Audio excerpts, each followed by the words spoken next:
Hello, welcome back to the beautiful Boise State Esports Arena where you are watching our coverage of NECC Overwatch, Collegiate Overwatch, I should say. And we got quite the start for us here. We have week one, day one of, like I said before, of NECC. And starting out pretty strong. Going to be going against IVC. Once again, like I said, beautiful little Boise State arena we got going on. And you will notice I might not have an actual human being with me on the desk here tonight, but nonetheless, I am joined by the one and only Rich Rad to call all the action with me tonight. How are we doing? I'm doing fantastic, my friend. It's always a pleasure to be here on the virtual desk, for me at least, with you being at the real desk for Boise State and being a part of all this amazing esports action that we've got going, especially with the NECC Star League just starting off for this week one.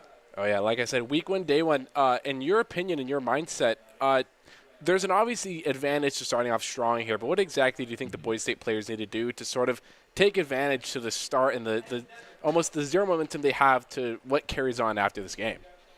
I mean, one of the biggest things is making that early advantage when it comes to a 7-week round-robin stage to try and enter in for that #1 seed spot entering into the playoffs for that mid-April season is something that's really, really formidable. It sets the tone for the rest of these rounds. It also gives you a little bit of wiggle room when you talk about competitive play over the course of these weeks, especially since we do have a lot of changes. Patch notes have come through, hog changes, Ramatra being now entered into competition due to it being that series of weeks after its release. So now we can see it going into this new year. So there's a plethora of things that help you as you network through these chain of weeks that we have ahead of us.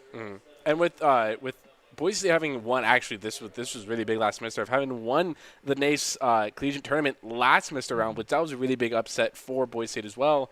They weren't heavily contended to win it all, but nevertheless they did. And I feel like I really do agree with you. They're starting out strong, and you know they're the defenders of this title now. They really have to show up here, and we know for certain there are some very strong and very capable teams this time around in the tournament. I mean, not even just because of what you've already historically done, but we have to look at a lot of the roster that comes from Boise State. Yeah. Several of these individuals we've seen when they're going through contenders specifically. We've seen them from that A and B side sector, also even in potentially the run it back collegiate as a whole. There's a variety of other places that we've seen a lot of these names. Matt Merck, Clear. There's a significant number of others. Goblin is another that we've seen a lot of work with. So these names should not be so unheard of, especially because we're on the Boise broadcast. But when we talk about the larger ecosystem in collegiate and tier 2, these names are known, especially when they play not only when it comes to Boise State, but also when you look at some of those teams like NECC and a few others throughout that tier 2 scene. Oh yeah, definitely but a lot of names that come to it and a lot to stand with it. But going and taking a look, and we actually do have a little bit of announcement for it tonight. The ABC Collegiate Championship Series was just announced, and that is actually a bigger prize pool this time around, and it is running through February through April as well. Then, you know, obviously as we're bringing this up, this means we are in this this tournament, this championship tournament, and ABC is the really big name to Overwatch. I mean, it's the one, it's the tournament that really, you know, it's the big one. It's the one that takes all the cake if there's one you want to really have your name attributed to. So, you know, and once again, if I'm not mistaken, we also had a pretty good running in ABC last semester as well, and I imagine this team more than anything wants to win as many titles as they possibly can. They have NECC. It'd be amazing if they take ECAC, and on top of that, if you frosting on the cake, take ABC. It's only week one. It's ambitious, but why not?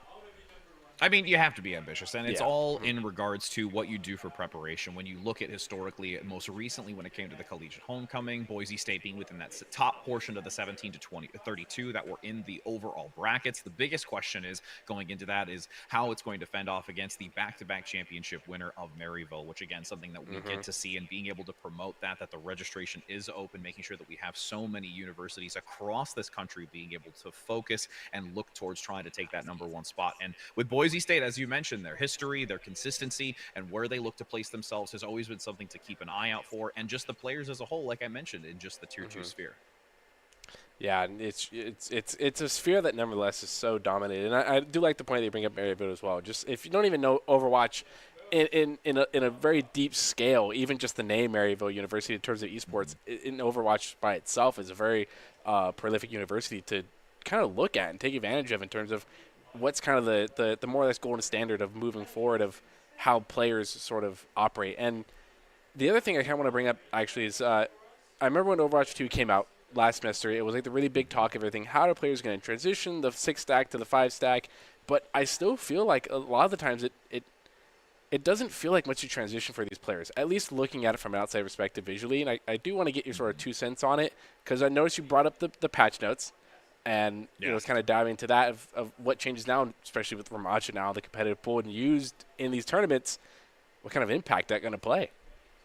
I mean, even just from looking at something most recently, there was the MAC Esports tournament that was just happening last week that I was a part of, seeing a little bit of integration when it came to Ramatra, and also just this wide variety of compositional opportunity. We saw Faro, we saw Cassidy, we saw Devo, we saw a lot of things waver away from just, what we've traditionally seen. Lots of Russian brawl when it comes to Orisa. So there's a plethora of things, and it's actually really refreshing when we look at what it's once been, where when we look at the Overwatch League Grand Finals and just that entire segment of competitive play, there was so much sojourn. Everything relied on the shoulders of a one-shot, one opportunity pick that would completely change the trajectory of a fight. But we've kind of shied away from that ever since those, nerfs came in. But to also tie back to your question of going from the 6 to 5 players, a lot have now been able to have time to adapt into this. Still those leaps and bounds of understanding that you only have that main tank to work with. But with this longevity that we've had, so much competitive play, especially Overwatch League being able to show what type of talent can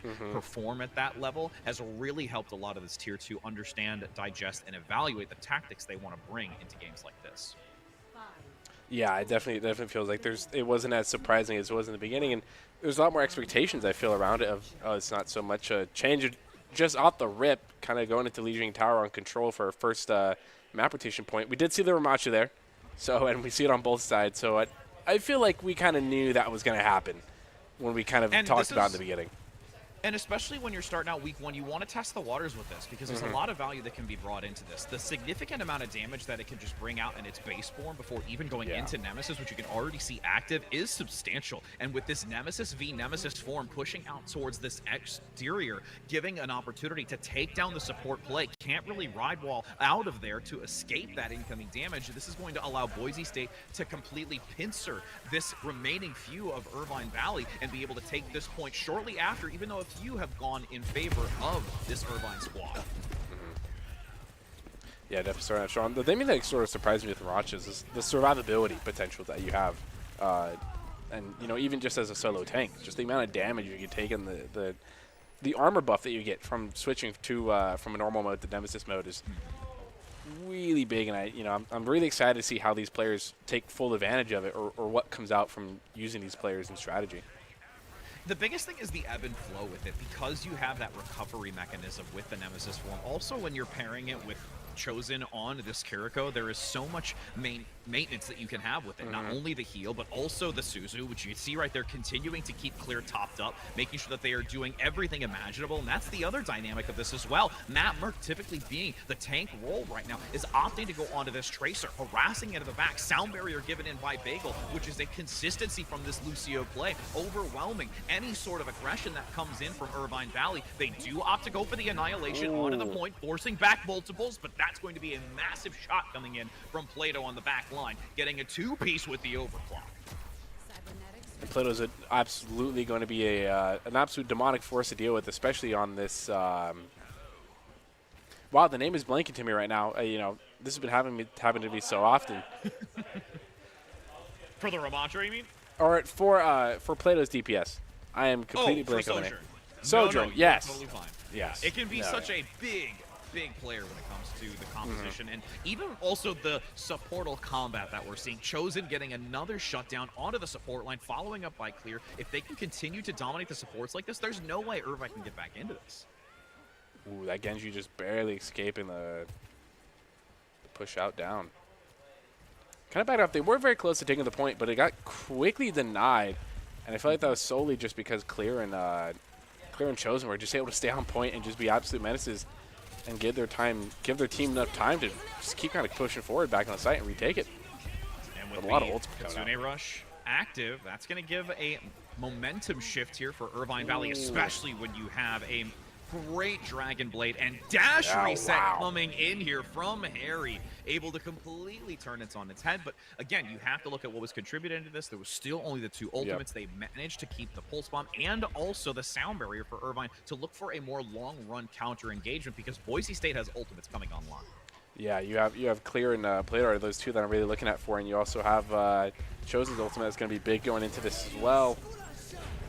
Matt Merck getting that early pickup onto the support makes this extremely challenging for Irvine to sustain through it. You only really have that one player to manage, as there is a great return, though, despite them swapping it over. Boise State has the advantage. Irvine rounding this inner corner, making sure that they can remove Clear. It is the 99 into the overtime, so there will be a chance for Boise to get back into this. Attempt after attempt to get onto the point. Matt Merck is actually still sustaining onto the point, and with this swiftness coming back in from the Sojourn on Plato, it's giving a recovery opportunity, able to shut down the few and pull this out of nowhere. And the best part of this that I really love is we've seen so historically from Matt Merck this wrecking ball, this backline harassment, this heavy mobility, this just dominant force, and now looking to try and waver that into this tracer type of same high mobility, high impact flanking maneuver. It's such a it's like an added value here that you're getting while leaving Clear on this Ramatra. Yeah, that was the big question for me when we made that transition. You know, it's such a heavy topic to be on, but really discussing sort of in my head of, wow, like Matt Merck was this really big, like, you know, secondary tank role as being, you know, this being the ball, the hamster, and really just causing a lot of chaos where a lot of players would go in their switch. And it seems like, you know, at least from my perspective as well, Boise State has found a way around that to still be very versatile and deadly no matter what kind of the role you're in. And even being able to see Clear before they were brought into Boise State, having a very formidable play style, this is really, I think, starting to fit the way that they like to engage these fights. You already have the Nemesis out. Again, those melee, consistent punches onto the opponents as they're close by. Another pickup as well. Clear is just having a field day at this point in conjunction with the fact that Bagel's able to give them this heavy movement from the Lucio, getting them close in proximity, able to get those executions and completely deny Cajun from finding any frontline pressure to counteract Clear. It was Pig winning the first fight, going to get the point as well. IBC was able to do that this last round. Didn't prove out too fruitful for them in the beginning, however, though. Boise State, the stable match control, this is definitely a map that you can create a really heavy choke point that can be really difficult to overcome if you don't get the picks necessary to do so. But I do notice Boise State, and really in general, the Ramachas are really aggressive. Nemesis form almost isn't saved. It's almost used as a tool to create an opening in their front line. And that's the interesting part of this. They've even had an adjustment now where they're having the Cassidy be brought into the composition to try and counteract this, but with Clear playing as aggressive as you mentioned, there's no way for Irvine to recover from it. And the fact that they're not able to control this tempo and this aggression that's coming through, Boise State is consistently able to play the same playbook over and over and over again. And if for whatever reason you have Clear, like in that instance, separated away from the team, not directly correlated to where their positioning is taking the high ground, that's when both Plato and Matt Merck are going to bring value into this. And I'm also really surprised to see this far play, especially when it's going to be having to go into the face of the Cassidy, which really hasn't brought any value. Yeah, not yet. I feel like the Cassidy's only been in for one fight now, so I feel like they haven't been able to really prove if they're gonna provide any value. But you also see that Matt Merck on the Farah there, really taking advantage of this super open point. So push themselves to the choke point. They're coming up the Ramatra ult. The only ult they got in there. This from Cajun could do work, but Clear is going to respond in kind, doing the same thing. And the hard part is that the Kiriko ultimate, the Kitsune rush for Boise State, will be able to overwhelm that annihilation and deny any recontention by Cajun as we reach this last 15%, and Irvine have to get back swiftly. Might be very hard for them to do. This Lucio is going to try everything to get a touch on point, along with the Genji being brought out. Matt Merck gets a boop. Is there on the Kiriko as well? Will the Lucio get there in time on the last 2%? Doesn't look like it does. And wow, pops Matt out Merck beat. even committing the rocket barrage to try and deny it. This is just now trying to be insult to injury, salt in the wound. Can't quite land the rockets, but even though they don't deny the touch from the Lucio play, everyone else falls in suit. Yeah. Cajun even opting for a desperate play onto the Doomfist to try and have heavy mobility. You can hear the cheering in the back, knowing that they played dominantly on that first round of control and have for sure set the stage and the tone going into Irvine. Yeah, this play of the game. This was pretty big, right here. The Dragon Blade did almost more of the work outside of the Dragon Blade than normal with a lot of the dash reset that was there. Boys State That was Esports really is one of the always most. No, you're good. You're good. yeah, my apologies. Boys State Esports is always looking for talented players, production and broadcast talent.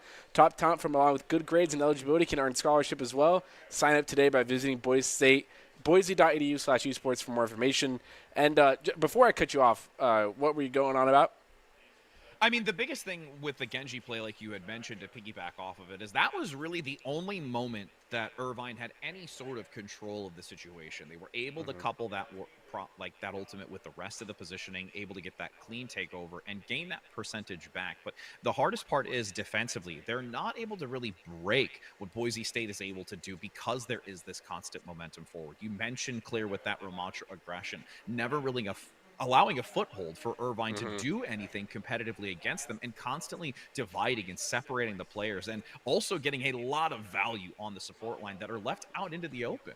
Yeah.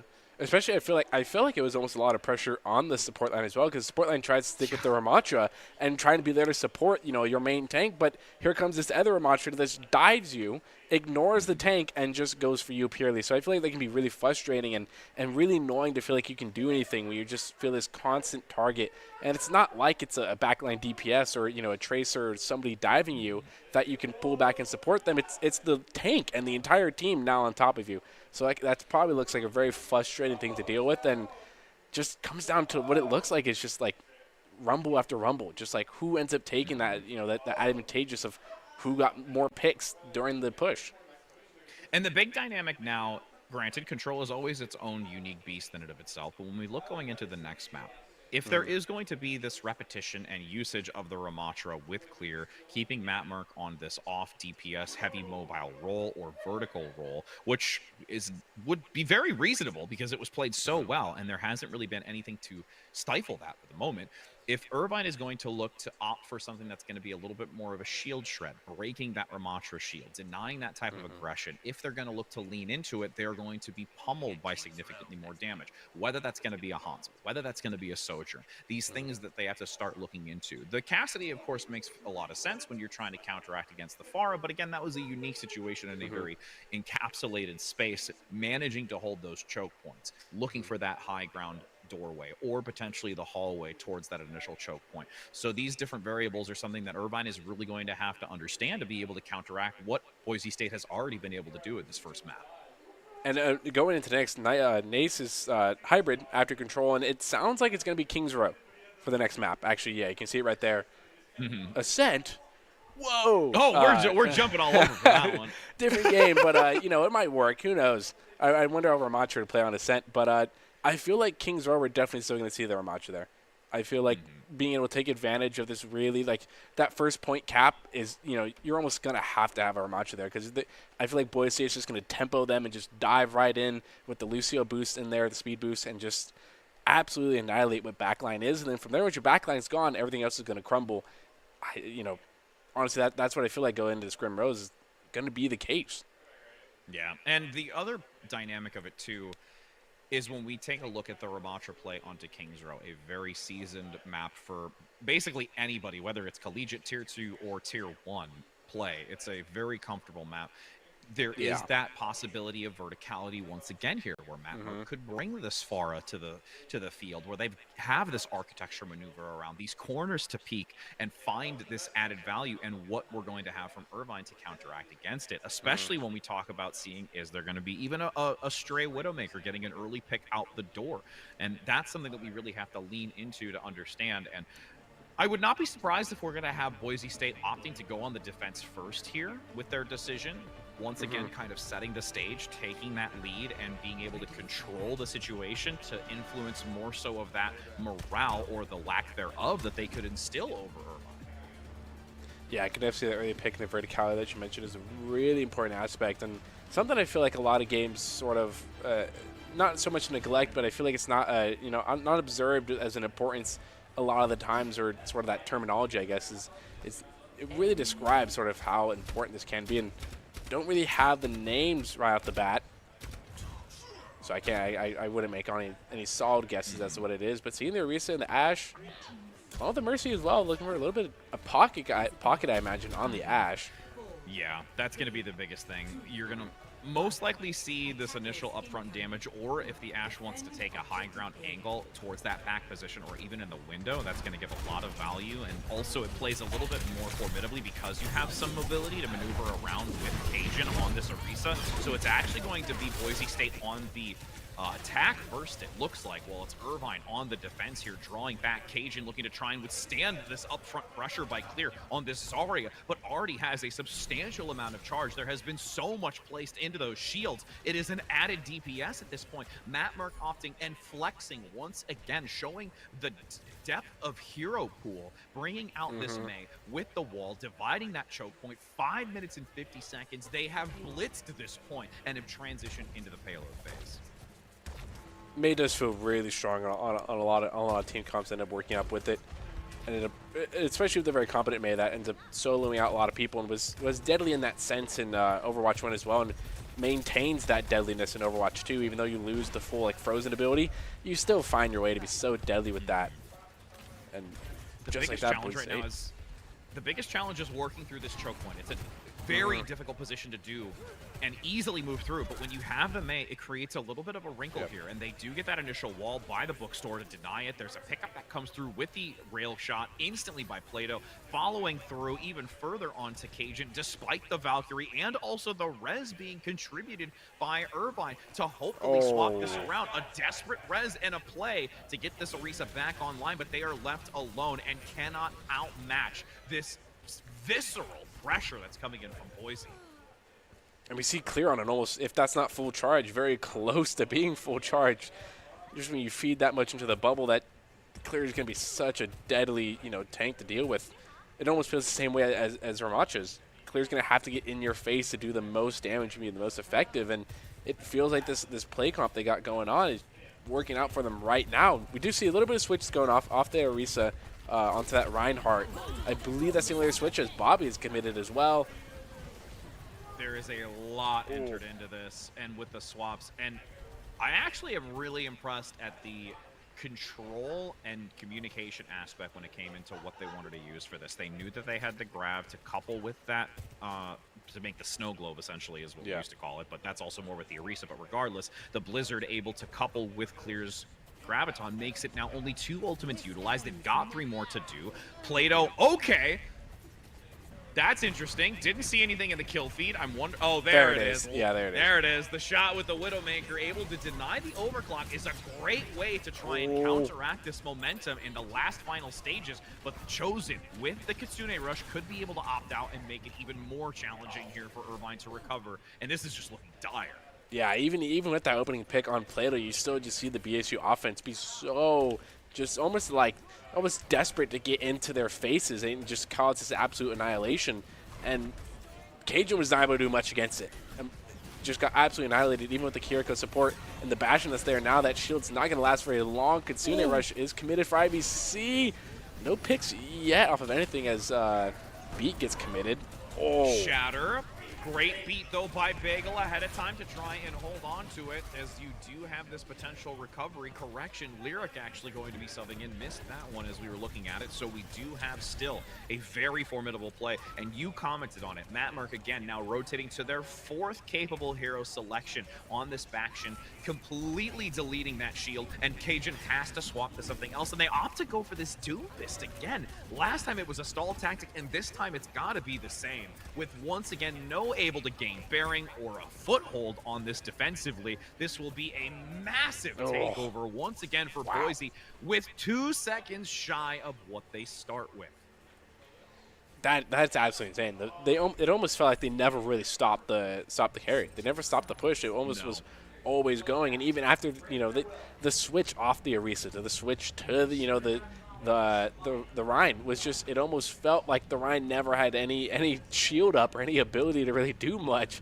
And that was purely just because of Clear's charge. And Plato really, once again, as I sort of mentioned, being on that sword journey is such a deadly force. And time again, I've seen Plato just pull these 2-3 Ks on almost every other fight. That's why it was really important that they got the overclock. But the problem is that once you found that opening pick, and you have a Reinhardt going into a Bastion, and once they are in Sentry form and are able to just unleash that amount of damage, especially when there's nothing else to really mitigate it, like either a sleep dart or a stun, or maybe when you've got even like the Orisa with the spear spin, like those types of things that just completely deafen the damage that comes out, the shield just soaks it. And once you've lost that, you've really honestly lost a lot of your anchor to play on these corners for that final stretch. And then once the pick came through, despite the Earth Shatter to slow the momentum, the sound barrier was there. Perfectly timed for Boise to not lose everything in that engagement, for them to recover, especially because they still had a decent position on the spawn advantage. Yeah, so on that advantage, and going into, if they end up taking this map and end up pushing a lot, not as far, they push IVC into a game point position. So IVC is probably really looking to at least, they kind of have to win here unless they want to be put into a dire situation. It's not completely it's a tall overthinking task. it. Yes, it is a very tall task. I hope they've got enough water and they've got their cleats on, because they are walking up a vastly chilled and frigid mountain, as we are in that type of season right now. Yes. With 3 minutes and 30 on the clock, though, curious to see if there can be an opening pick by this Widowmaker, or if Harry is going to also find something. Great applied pressure by Lyric, though, and Cajun's going to be able to respond in kind, playing aggressively, but it comes in too late. You've already got Plato getting the follow-up into the back line. Matt Merck does go down, yes, but it's only 1 for the trade of 4. Yeah, to lose your entire team, 1 trade is not it, and that's still just only 1 DPS that you really sort of did a lot to, and that's Matt Merck, who has that mobility to get back into the fight very quickly, so it's really not that detrimental of a pick to Boise State. While they do have spawn advantage, they can go really fast, they're back down to under 3 minutes here, so, and they have yet to get a tick or any type of contest on the point so far. Nice pickup as well by Plato. Again, the opt to go to this Genji, high mobility, harassing the back line, causing a drawn away attention, can't get the value. Clear also still being able to go toe-to-toe with Cajun and never allow them to gain sustainability here, because they're constantly getting these support pickups. And now we find ourselves at that halfway marker where Irvine is now needing to look to somebody specifically, and my eyes are fixated on Riz. Is that Kitsune Rush going to be enough to work through this? Because there is 4 ultimates almost online for Boise as they lead right into it. Annihilation to counter. That is Clear, denying access onto that Kitsune Rush to get the boosted speed and damage to counteract it. And because they've forced them back, they have completely nullified Riz. Yeah, almost getting there. That's the first time getting onto point. It's almost completely negated. Almost like they weren't on the point at all, and that was almost a beautiful execution of denying that, denying Riz's ulti there, and getting this like almost team fight winning ability just absolutely denied by Annihilation there from Clear, and now Boise State has 3 ultimates to work with. Not looking too good of a stance for Ivy to take. Yeah, you got to make it fast. Irvine's gonna look for just a quick engagement. They're going to get as much percentage as they can out of this. They've opted to go onto the Winston for that dive-centric backline pressure to try and just eliminate Plato from the equation, but it's going to be extremely challenging as you have now only the Dragon Blade along with a sound barrier to utilize. It has to be massive to work through this. Overclock is there, along as with Blade that's up and beat on the side of IVC. To counter that is Merck's Mamba does get a stick, but there was beat to counter that. Didn't get anything. Lynn's going to pick up 1 on Lyric. Plato getting the trade on the other Sojourn. They are on point now. They are making a little bit of progress, though. Quickly negated as they're not on point any longer. Shoved in this little black room, and there's Clear that's just going absolute tempo. And Cajun does get 1, though. Yeah, Cajun does remove the Kiriko. But unfortunately, once you get that single pickup, it's again, you're weighing the option of where is most significant, and when they go in for this dive, they're left vulnerable elsewhere, and Boise reads it perfectly. Yeah, only 15 seconds left. This is going to be a desperate, just attempt to do anything here, and Annihilation is active here and is ready to go, and there might not be an ult up to really counter that. You might have the Kiriko on the side of Riz that might be able to do something. There's Overclock as well, doing a lot of damage to Clear. But Clear's still standing up right now, not taking down at all. No, Clear finally eliminated that Kitsune Rush that Riz has gotten. is so pivotal for Irvine. It's just now, can they manage to keep it going? The Primal Rage giving some harassment, knocking them back, opting in to still contest onto this. They've gained 1 tick so far, 2 more to go. But Matt Merck and Plato maneuvering in countless times before and are going to do so again. Takes down the counterpart. Matt Merck just instilling fear into Irvine, despite them having the respawn advantage, and with Clear back on the point and in Nemesis form, it will blockade any point of entry, and Boise State takes this 2-0. A 4-minute holdout on the side of BSU. Looking at this play of the game, it is going to be played on the Sojourn. Quick look at what it was. Yeah, it was the second fight off the bat. Yeah, this Graviton and then the Snow Globe combo, and then just makes it such easy pickings for BSU, and just what a dominant, hybrid map for Boise State. Very, very much so. And this is like what you were talking about and we discussed towards the top of the broadcast. What is it going to mean to instill this type of play? This broadcast, I guarantee you, many of the other teams, after they get through this first week, is going to look back to try and see what their competition has in store for them for this specific region. When you're looking at what is being done here, it is a statement moment. That is very dominant play, really comfortable, flexing onto these alternative roles for the types of compositions, like I've said, with specifically Matt Merck on that tank role, Clear stepping in, swapping onto showing these other characters within that pool. Again, you saw Afara, you saw the May, you saw a variety of things that are coming through in this, and when you have that type of versatility, specifically on the Tracer, who was really high value, so much brought when it's coupled with the Sojourn, that's something you have to keep an extremely watchful eye on, because now when you're having an opponent come against Boise State, they have to be very cognizant of how this team plays. And you said it on a couple of occasions as well, tempo. One of Doc's keys to the game, tempo, tempo, tempo. And that really, really shows here. Yeah, and that, Boise State off of it, on and off the Ramattra as well, showed their tempo as well. They didn't do that on the attacking side. They did it with the Zarya, and they still showed the ability to tempo there. They had the Zarya almost always full charge. From what I saw a lot of the time, the Zarya almost was always glowing. Somewhere in the background or somewhere in the kill feed, there was a Zarya getting a kill. And it sort of just feels like this team is able to abuse that space so much. And with that third map going into Escort, it's going to be Circuit Royale going forward. So a newer map.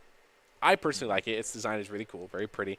But being that automatic hybrid went off the bat, if Boise State starts off that attacking side, do they continue to try and tempo, try to push forward? They did it with push, or this hybrid, right? And they still managed to do it every single time.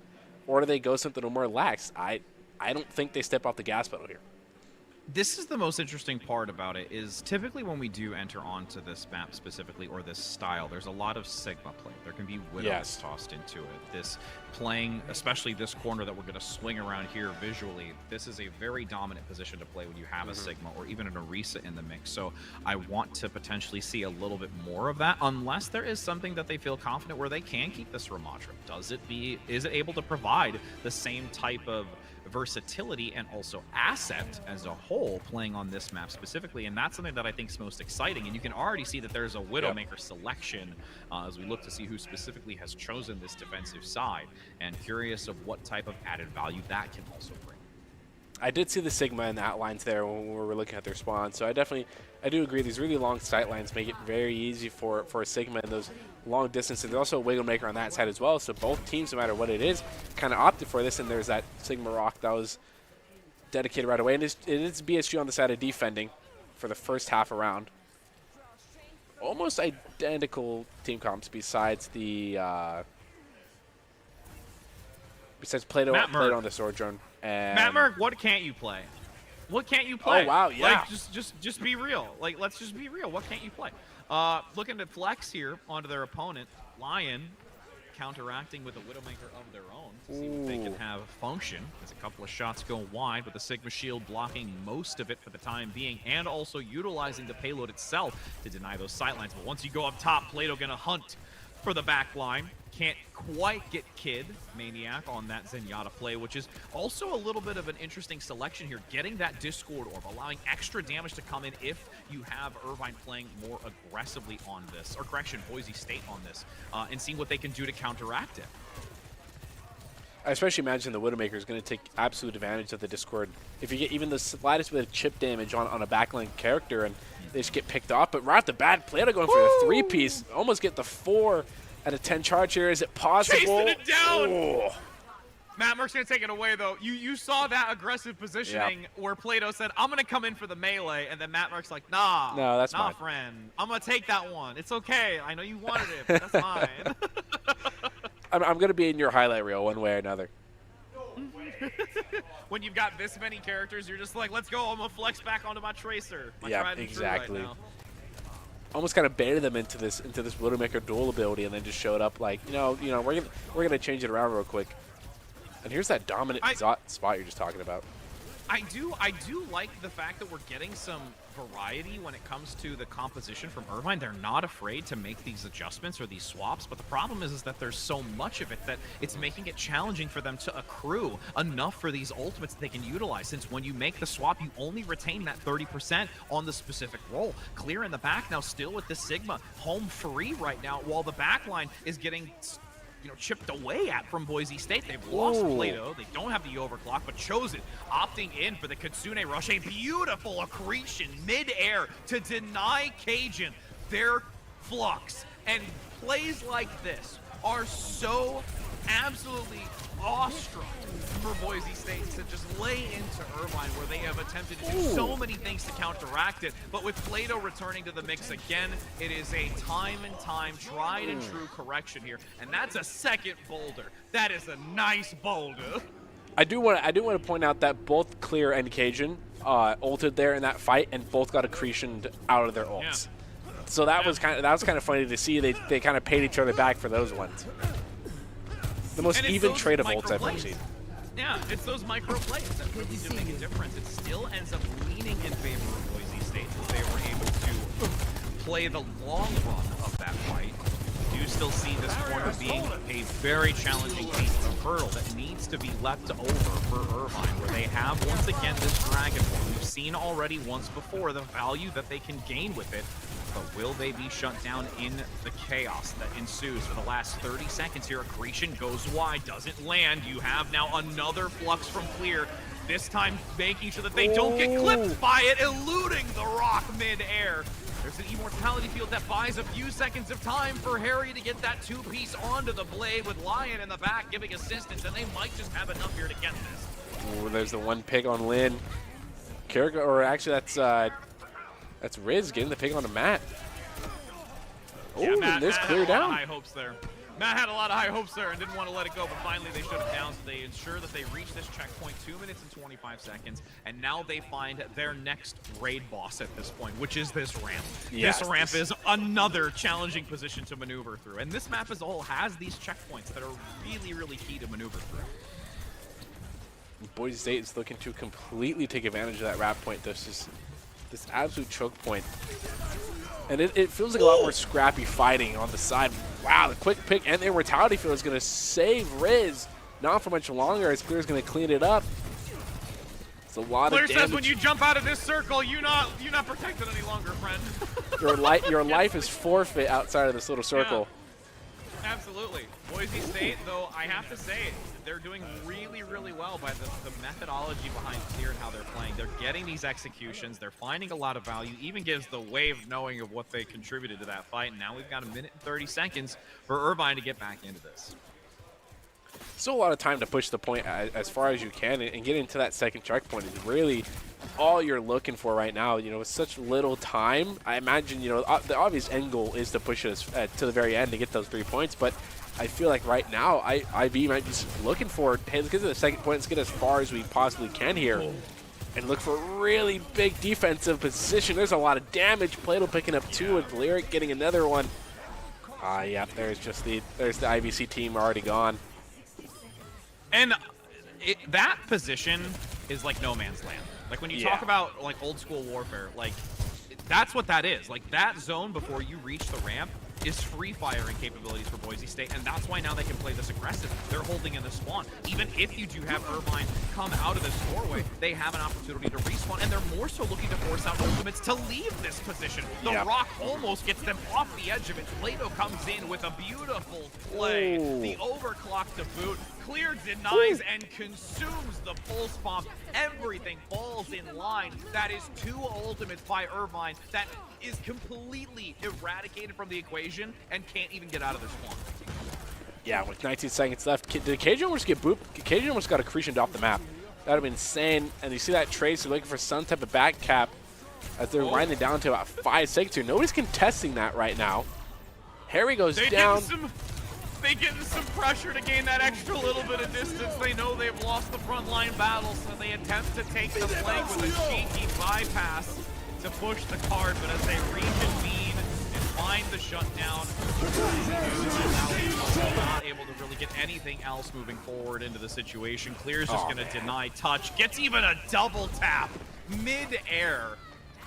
And there's no way that Irvine's going to be able to get any more distance. So now the moment and the checkpoint has been set. Boise State knows exactly what they need to do on the offense to claim this as a 3-0 scoreline, and for week 1 show a fearsome methodology behind their gameplay. Initiating match.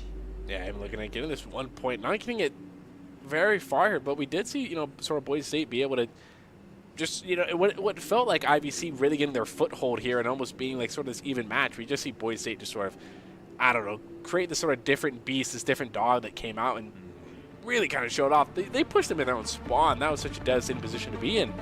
And pushing past that 1 point, I don't imagine will be that difficult if they just keep rolling IVC like they have so far.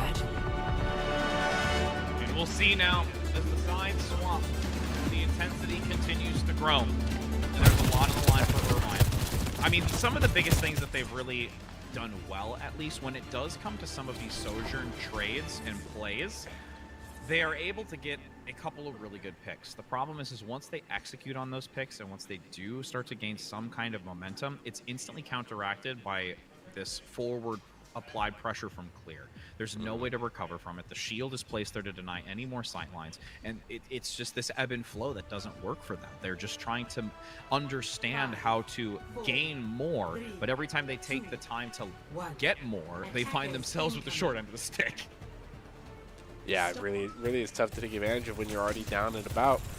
I don't know if you guys saw that quickly. If you were looking, we did have a little picture-in-picture screen that showed the support from my very own Goblin. Just take a little rest, take a little nap. Not that big of a deal.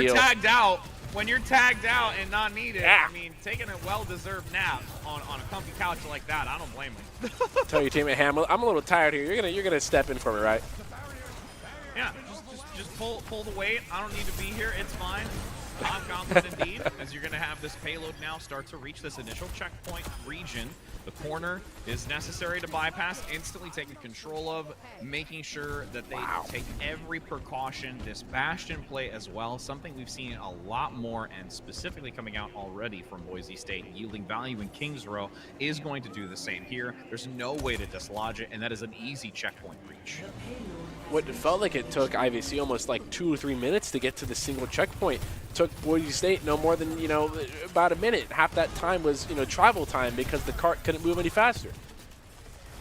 Matt Merck now, again, showing another in the gauntlet as they come out onto this Sojourn. Gets denied, though, by Lion, so that's something. This Plato looks to recover with this turret.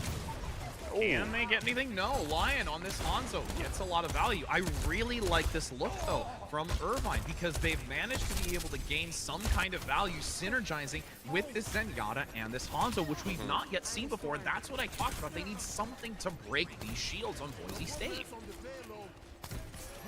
And as much as opportunity they had to break the shields as well, you know, it's the same level as, you know, Matt Merck now has the overclock and Lyric now has the window as well.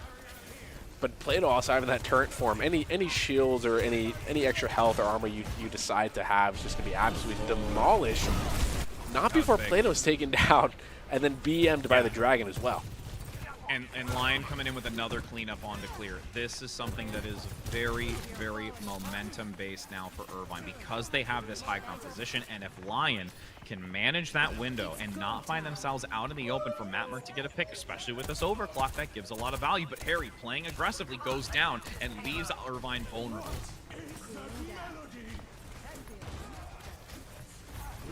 I heard the flux from Clear. Oh, and they go specifically for Lion.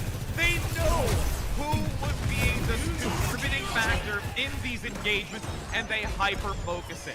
But now we talk about where there's a lot of fixation on key players. You've opted to solo go for the Flux Song to 1. That leaves an opening here for Harry to be able to play aggressively, get those pickups. The Discord Orb constantly calling out the focus fire, but the Kitsune Rush could just be the nail in the coffin. Plato moving forward, the support's giving room. That is a disruptor shot, zoning them around the outside, which they cannot maintain, they cannot touch, and that will make it a 3-0 scoreline. That is going to be Boise State, not Irvine Valley, taking the win here, as they will be able to close this out. Yeah, closing out this here in such a fashion. Clear getting to play a game here. I imagine this was, I hope it's the one they got accretion out of. No, it was actually when they were on attacking. I really wanted that one. It's just having that fun time with the. It's having that fun time here while Plato is just in the kill feed with the overclock. Just I'm gonna come in. I'm a melee. I'm a Galaxy U. I'm a melee. I'm a Sphere U. It's just that's all it is. You can even see Clear just leaning back, saying, another day at the office. We good. Don't worry about it. I got it. We fine. It's all good. It's all chill. You know, best of 5 made it. You know, made it in well, I don't know, maybe 50 minutes. But they closed that series out. That's impressive. There was no breaks. There was no stops. They were just gas pedal 100% of the way. And they're like, yeah, we're just gonna roll through this best of 5 real quickly. You know, no sweat, no issue about it. And you know, even with the swap of Goblin out as well. So, Boise State looking strong. It is week 1. It is day 1. So I don't think we've seen the strongest of opponents that we will see in the future. But I definitely think it's nevertheless a great thing for the team to sort of start out such strongly and, you know, with such confidence as well. Because ultimately that's what it is. You know, you walk away with your head held high and you start feeling good about yourself going into the new season. And when you look at some of the other, teams that are a part of this, Texas A&M, Mizzou, those are also other big players that we've seen before. And when it comes to the collegiate scene, Edgewood, I've not had the chance to, but like some of those others in the course of these weeks ahead of time will be really interesting to start seeing what they're kind of made of, their fundamentals, their foundations, what they've looked to grow and develop over the course of these weeks before entering into that playoff section, which is going to be in April. So there is still a lot of time to learn and really digest, especially since, with the registration opening up for collegiate, there's going to be a ton of camaraderie and looking to really lay down a foundation for a squad that can come into this championship series and make a statement. Oh, yeah, make it a statement. It's all it's about. But we saw 3 of the player of the games from Overwatch stuff. But now to discuss our very own player of the game here at Boise State. Yeah. I feel like the default is Plato. I feel like the default is Plato on the sword drone. I've seen it so many times. I personally don't catch a whole lot of Overwatch games, but even when I watch them, I'm like, yeah, my choice would have been Plato with the 3 or 4 piece that they got. I feel like it's going to be Clear for me. Just what a dominating performance on Ramatra and then Zarya and then also a Sig as well. I'm leading the same thing. I would say that it's Clear. It's gonna be Clear. There you go, coming in on top. We of course have to highlight the DPS and what they do. Mattmerk as well for their versatility and like I mentioned several times in the broadcast, their versatility in hero pool. But Clear on this Ramatra and just their overall tank play was so monumental. You saw a lot of it specifically in this control map, and even further when it came to most recently the map with the Sigma play. Like there's so much just well-rounded understanding of not only of this new hero, but how to play with the rest of the squad and influence wherever they find a weak spot on Boise State is that Clear can come in and try and rectify that, play triage, and be able to sustain through it. And it really, really heads up play and overall well-deserved. Yeah, 3 different tanks for 3 different maps. And the ICC player of the game is brought to you by Idaho Central Credit Union, who believes a great deal makes a team more successful, just like Idaho Central's helping members achieve financial success.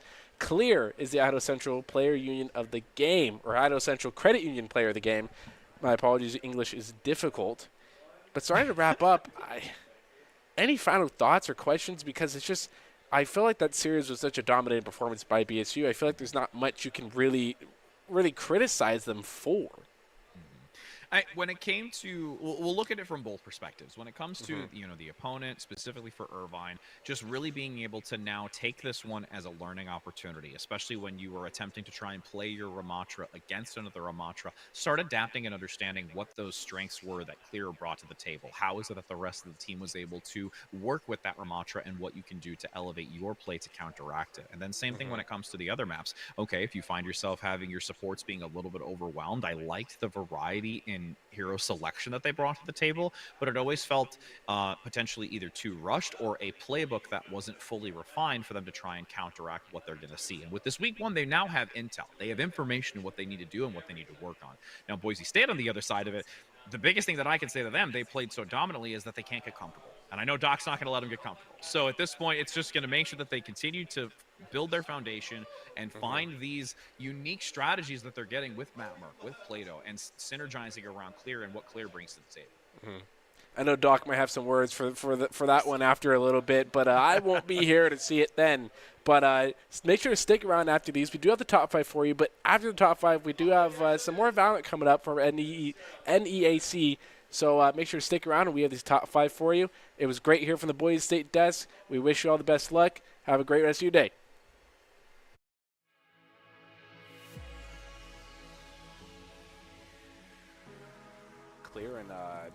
Clear and Chosen were just able to stay on point and just be absolute menaces and give their team enough time to just keep kind of pushing forward back on the site and retake it.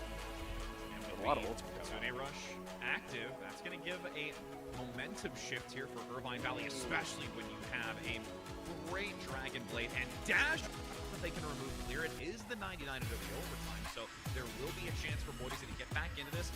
Attempt after attempt to get onto the point. Mac Merck is actually still sustaining onto the point, and with this Swiftness coming back in from the Sojourn on Plato, it's giving a recovery opportunity, able to shut down the few and pull this out of nowhere. Push themselves to the choke point. They're going to let the Ramatra ult. Oh, they got in there. This From Cajun could do work, but Clear is going to respond in kind, doing the same thing. And the hard part is that the Kiriko ultimate, the Kitsune Rush for Boise State, will be able to overwhelm that Annihilation and deny any recontention by Cajun if you have Irvine playing more aggressively on this, or correction, Boise State on this, and see what they can do to counteract it. I especially imagine the Widowmaker is going to take absolute advantage of the Discord. If you get even the slightest bit of chip damage on a backline character and they just get picked off, but right off the bat, Plato going for a 3-piece, almost getting the Dragon. We've seen already once before the value that they can gain with it, but will they be shut down in the chaos that ensues in the last 30 seconds here? Accretion goes wide, doesn't land. You have now another flux from Clear, this time making sure that they don't get clipped by it, eluding the rock mid-air. There's an E-More.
keeps calling and she just won't quit, and we all know why.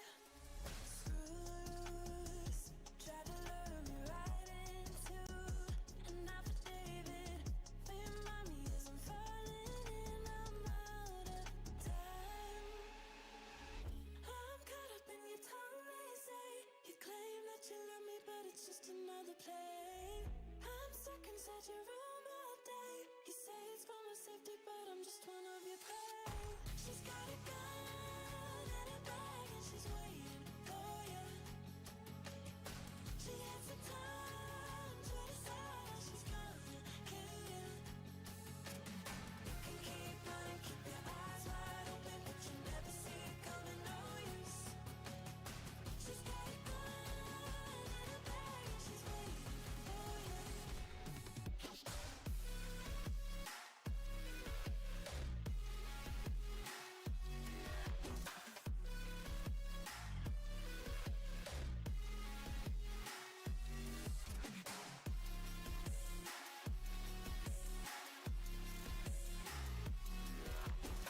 She's got a gun and a bag and she's waiting for you.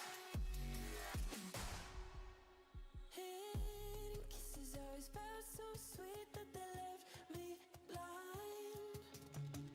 Making promises we just can't keep, and it felt so right.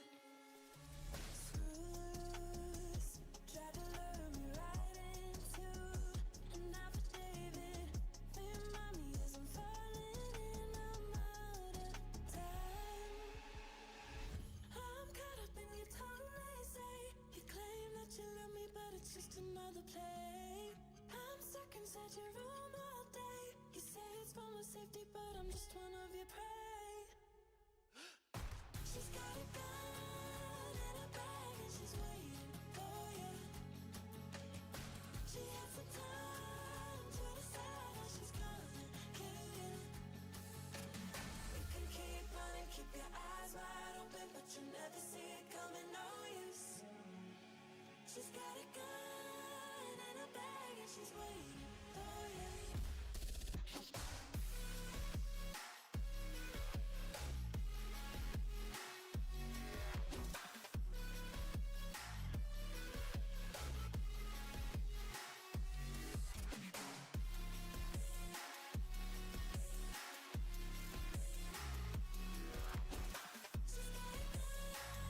and a bag and she's waiting for you.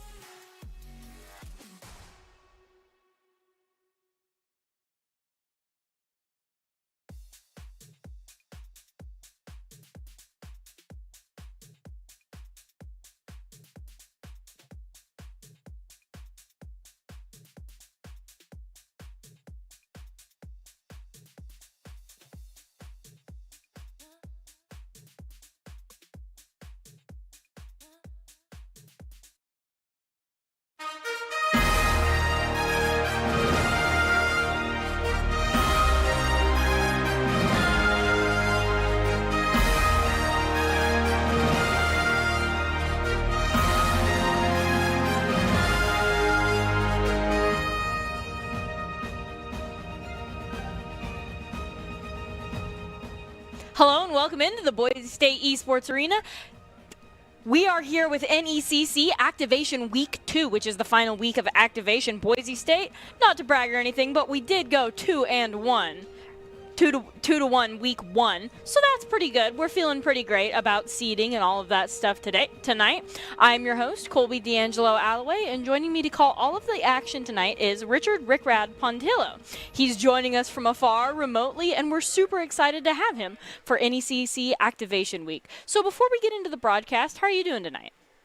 I'm doing fantastic. You know, we just got to see some Overwatch a little while ago. Now we get to hop into Valorant. The last time you and I were able to talk based on Valorant was last week, so we get to do more of it this week. Overall, I'm feeling pretty pumped right now.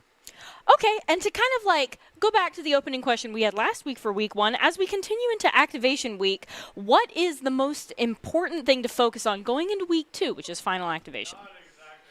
I mean, the biggest thing right now is being the final week, you have to really start playing your cards and in this case, you can see some very unique strategies when it gets towards the tail end of this. And, these final segments, there can be some really unique curveballs or strategies that have not been played before. So you can potentially have an upper hand against your opponent. Or some of the biggest things when we were able to look at it last week is just understand, how to play skill to skill and what these individuals are able to do with these types of agents. A lot of it was very dominant in regards to when it came to entry fragging, also understanding of just being able to gain the advantage through those pistol rounds and what they can bring to that long run matchup. And a couple of really possibly lengthy rounds we had towards the end of it. Overtime was in the midst of us, but now that we're going into this final week, I can only see it get more intense.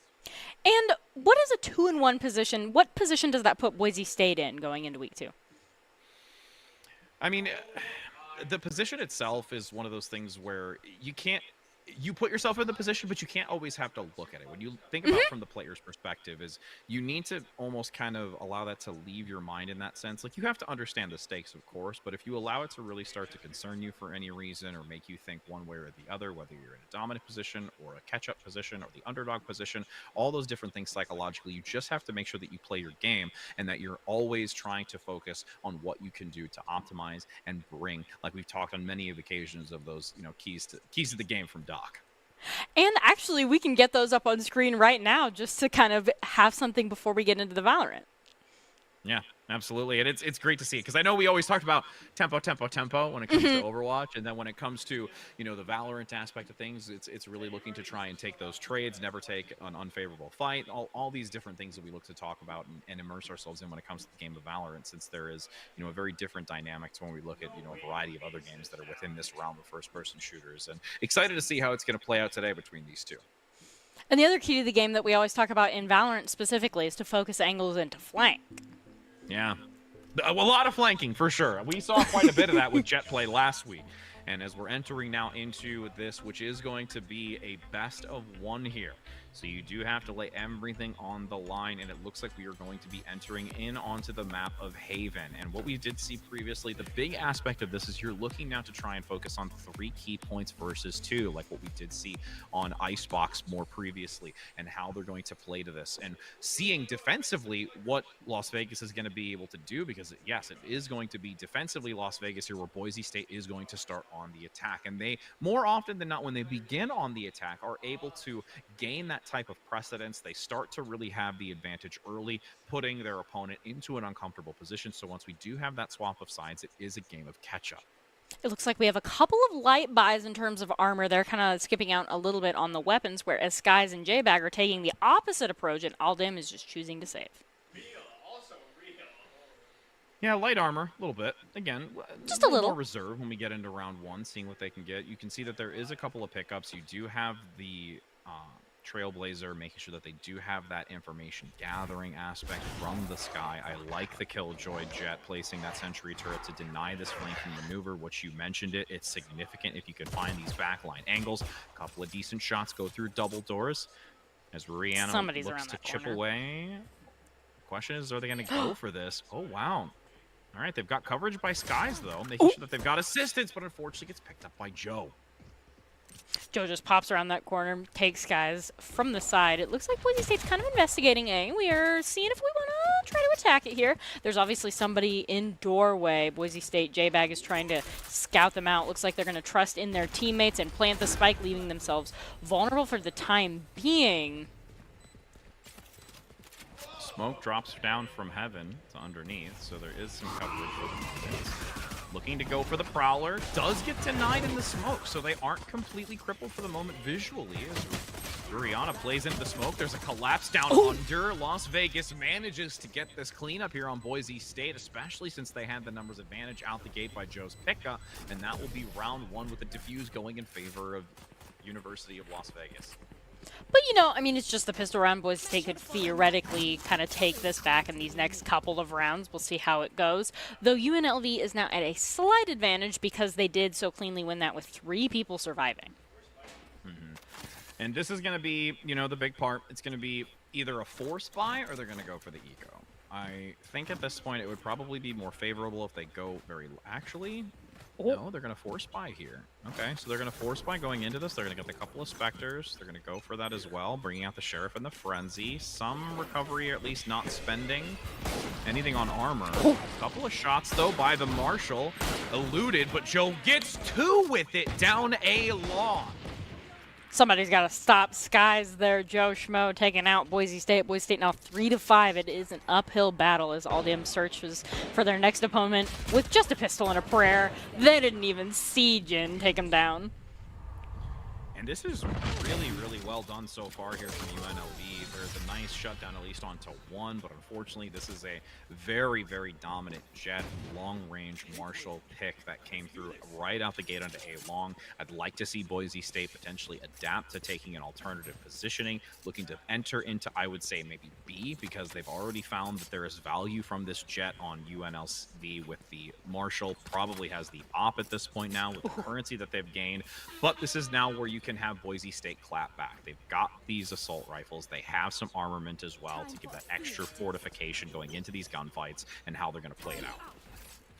So it looks like now's the time for a Boise State comeback. It looks like Rihanna is thinking about perhaps going A, but it looks like the Jet for Boise State is approaching point B, avoiding that long A sideline. Ooh, this time it's Rihanna that's going to take people out A long. Joe Schmo and A3 are already down, putting Boise State up. And 2. this is what we saw last week. Rihanna is able to find some really, really vital and key plays. Great blind on that interaction.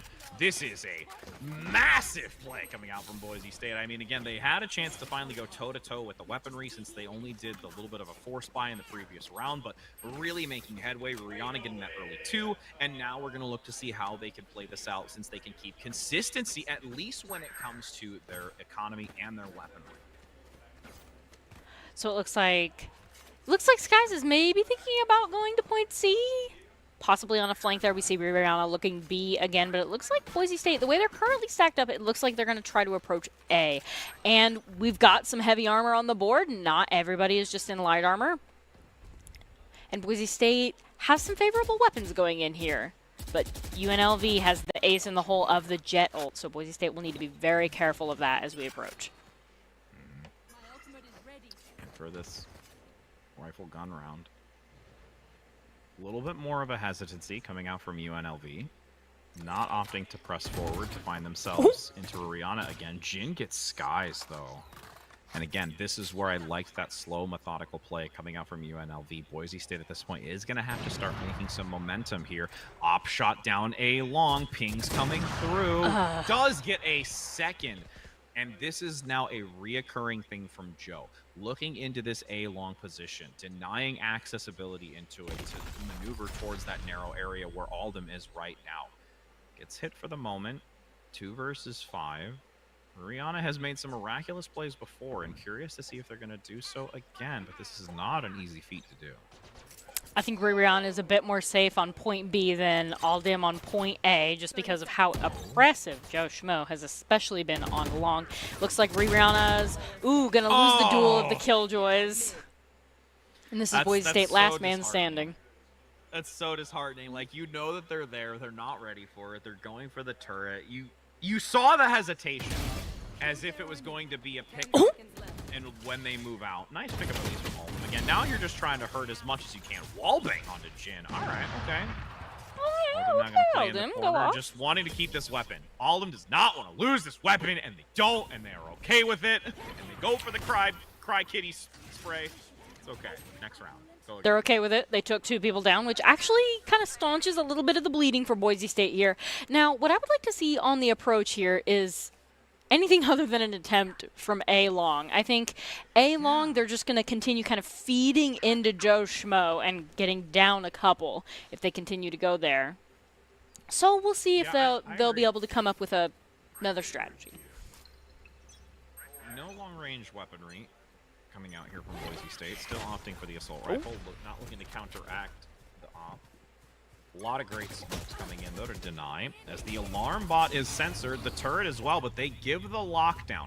This will deny accessibility to all 3 junctions onto B point. So now you can see there's actually a counter lockdown. instantly played by UNVL. They know exactly how to deny access onto this, and because it comes out just seconds later, it makes sure that they can reposition back onto this and know that there is going to be multiple members pressing forward. Skies up top in the smoke, waiting to push out into this. A lot of gunplay. Looks for the corner, gets the turret. 2 smokes still active, and they get the plant, and now it's the post plant for Boise. Looks like Skies is currently just holding the high ground on those boxes, waiting for somebody to go in. We see the Jet hard commit. We see Joe Schmo in their smoke. We see Skies gonna Skies gonna get taken out by Joe Schmo. Joe Schmo is also gonna take out Daimyo, but immediately as Proton is taken down, this is trade for trade. We are 3-on-3. We might see the Jet ult committed here. Joe Schmo coming out with 2 big picks. Can they do it again? But all of them says not today. The smoke only covers part of the door. Oh no! Shot from From up the top, high they're up top, go for it! They get it! There's still a takedown, but Alden gets a 3-piece here towards the end of it and recovers the round. I was so scared that Joe Schmo was gonna look down and dome Alden, but is more fixated on that entryway and allows Alden to take down all 3 that remain. Aldim says, I become stronger the more of my allies you take down, and that's definitely what we've seen from the playstyle. Aldim is not usually one of the first picks on the board, but they've definitely been the last several for Boise State here. Kind of keeping Boise State in it, 2-3 here. I had like a heart attack moment. I'm looking at Alden, like I can see the Jet in my peripheral vision on the box, and I'm like, please know that they're there. Please know that they're there. And he finally gets it before they look at him. So now it is only a 1-round deficit. Emphasis on to C, which really is a great place to be since you're having to play a little bit of a catch-up here. Goes for the wall bang, gets it. It's a 1-for-1 trade. J-Bag looking to deny visibility for the plant, so they will enter this post plant once again, 4 versus 4, and again, Boise State in their element.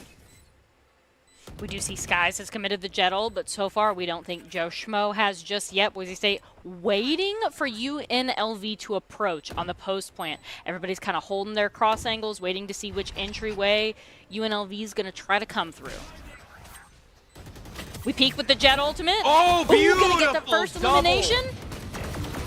Oh, they got 2 blocked sightlines there with that and giving value. Having the advantage now, Boise State swapping to the tri-shot. Pistol gets it, also finds a wall bang. And now Boise State makes it an even 3 for 3, and they've recovered quite well here despite the early few round deficit that they had.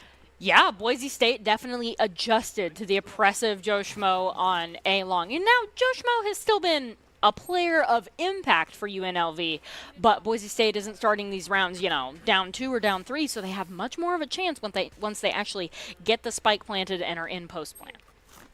Joe also had their blades as well. They committed it into that and lost out value onto it, so it was a good trade for that, and the ultimates available for Boise State are more viable. Ooh. Oh, Joe no! Schmo just pulls the trigger first. Trade! Oh, and it was a wall bang too. Insult to injury.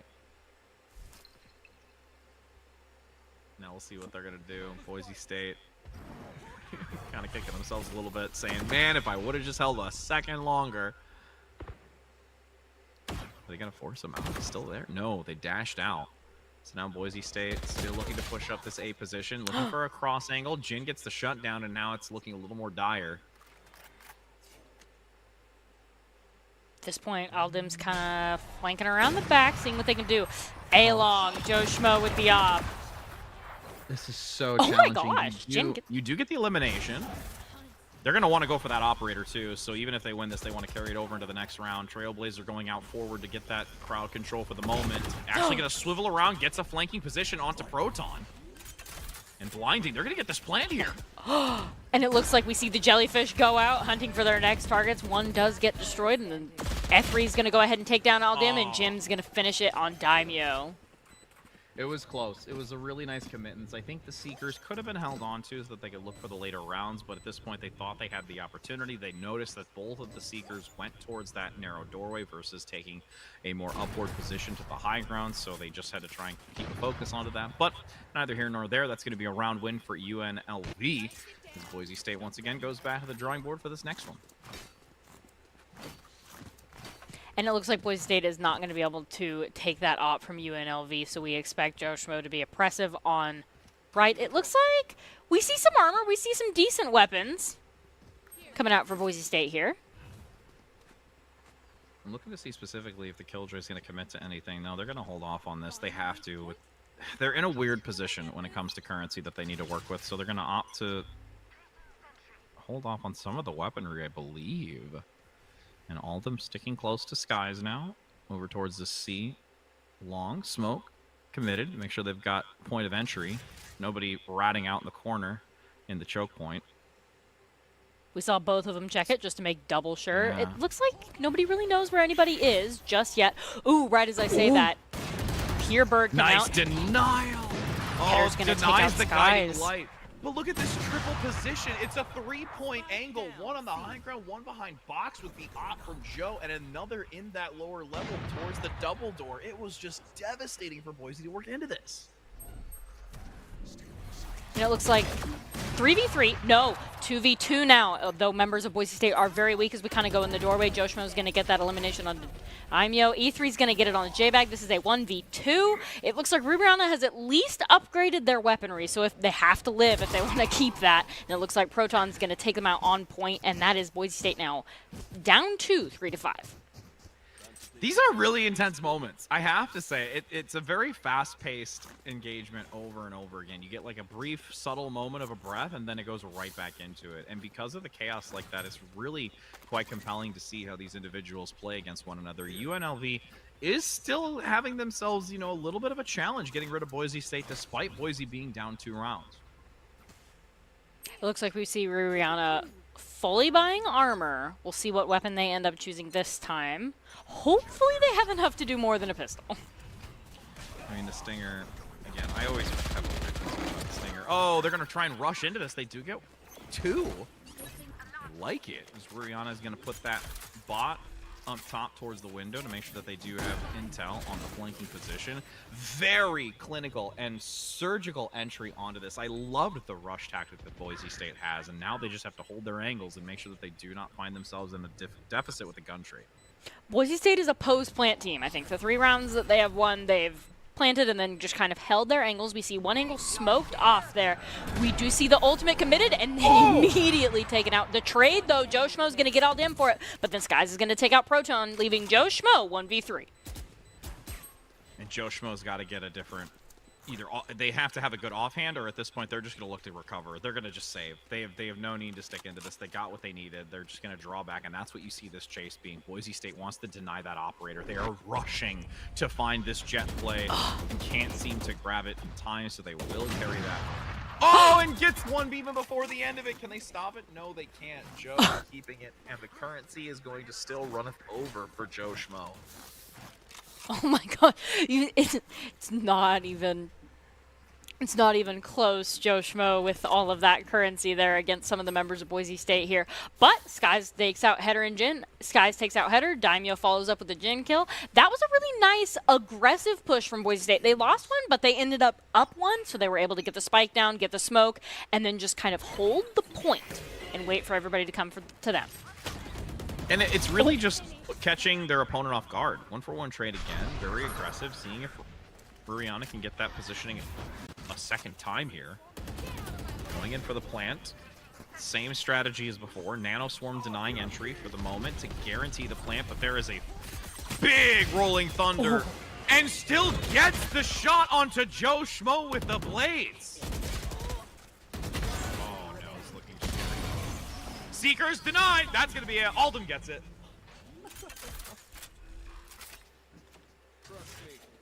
Boise State taking the round here as we enter into our next buy phase.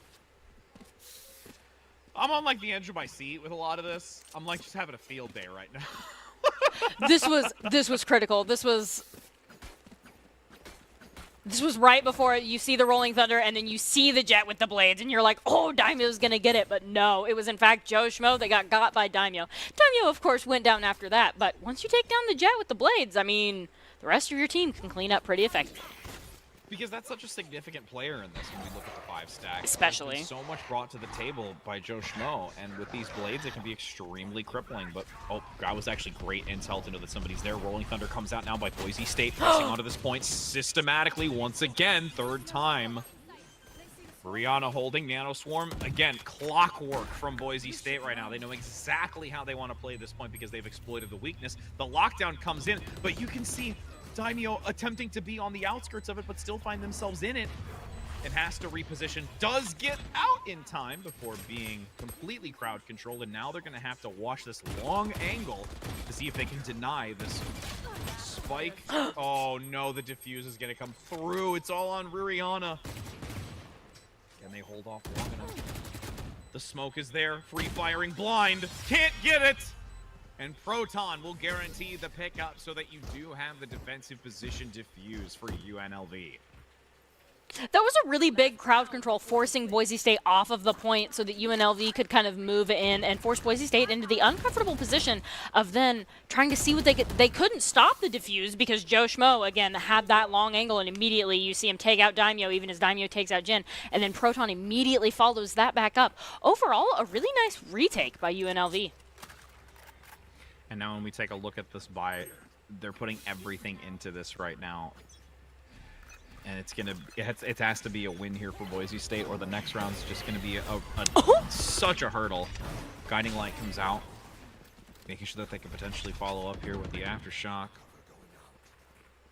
I like this changeup though, because now they've been consistently playing on C, so there's no one here for A. They've opted to play the better chess game, but Jin gets the pickup. J-Bag in the corner, can't get anything. Jin gets a triple with Joe finding a fourth.